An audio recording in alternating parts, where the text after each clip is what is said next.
Lecture de la lettre de saint Paul apôtre aux Romains. Frères, ceux qui sont sous l'emprise de la chair ne peuvent pas plaire à Dieu.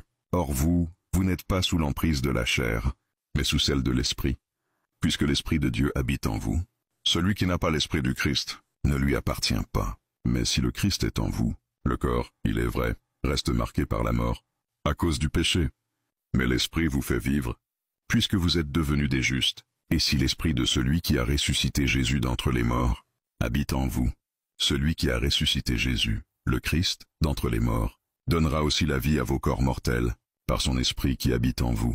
Ainsi donc, frères, nous avons une dette, mais elle n'est pas envers la chair, pour devoir vivre selon la chair, car si vous vivez selon la chair, vous allez mourir. Mais si par l'Esprit, vous tuez les agissements de l'homme pécheur, vous vivrez. En effet, tous ceux qui se laissent conduire par l'Esprit de Dieu, ceux-là sont fils de Dieu.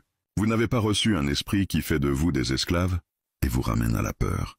Mais vous avez reçu un esprit qui fait de vous des fils. Et c'est en lui que nous crions « Abba », c'est-à-dire « Père ». C'est donc l'Esprit Saint lui-même qui atteste à notre esprit que nous sommes enfants de Dieu. Puisque nous sommes ses enfants, nous sommes aussi ses héritiers. Héritiers de Dieu, héritiers avec le Christ, si du moins nous souffrons avec lui, pour être avec lui dans la gloire. Amen.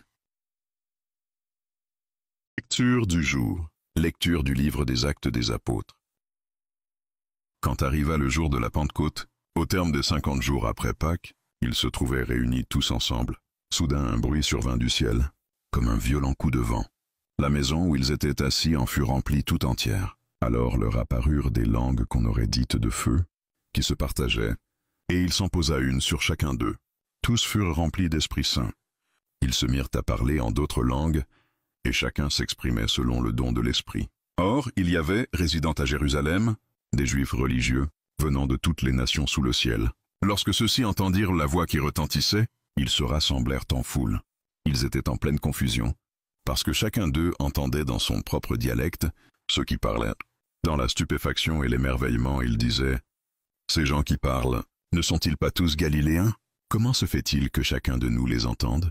Dans son propre dialecte, sa langue maternelle, Parthes, Mèdes et Élamites, habitants de la Mésopotamie, de la Judée et de la Cappadoce, de la province du Pont et de celle d'Asie, de la Phrygie et de la Pamphylie, de l'Égypte et des contrées de Libye proches de Cyrène, Romains de passage, Juifs de naissance et convertis, Crétois et Arabes, tous nous les entendons, parler dans nos langues des merveilles de Dieu.